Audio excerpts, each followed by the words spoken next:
Hello guys, আজ তোমাদের জন্য শেয়ার করছি আমি বীরের জন্য কিভাবে মাছের ঝোলটা বানাই।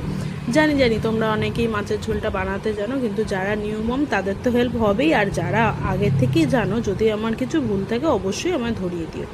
তো দেখো, ওখানে শিং মাছ আমার রাখাই রয়েছে, আর এদিকে সবজি কাটা রয়েছে। আর আজকে আমি এটাকে বাটার দিয়েই বানাবো।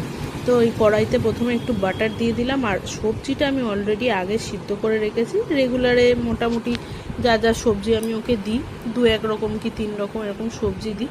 তো সবজি দিয়ে অল্প একটু জিরে ফোড়ন দিয়েছি, দিয়ে আমি এই মাছগুলোকে জাস্ট হালকা একটুখানি নেড়ে নেবো।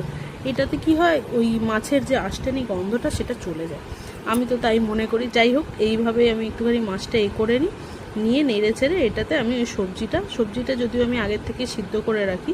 ওই যে এখানে দেখো, আজকে ঝিঙে আর রাঙালু নিয়েছি, এই দুটো দিয়ে আমি আজকে ঝোলটা বানাবো। তো এই দিয়ে দিলাম, আর বেশি কিছু না এর মধ্যে। এটাতে তো নুন মিষ্টি কিছুই যাবে না, কারণ বীরের এখনও 1 বছর বয়স হয়নি, যার জন্য এটাতে নুন মিষ্টি কিছুই দেবো না। জাস্ট একটু অল্প পরিমাণে হলুদ, একটু জিরে গুঁড়ো আর একটু ধনে গুঁড়ো। তবে হ্যাঁ, নামানোর আগে আমি সামান্য একটু, তোমরা যারা জানো অবশ্যই জানিও তো যে গোলমরিচের গুঁড়োটা দেওয়াটা কি আমি ঠিক করলাম। আর এই হয়ে গেল ওর দুবেলার ঝোল। তো তোমরা অবশ্যই কমেন্টে জানিও এটা ঠিক আছে কিনা। আজ আসি, টাটা।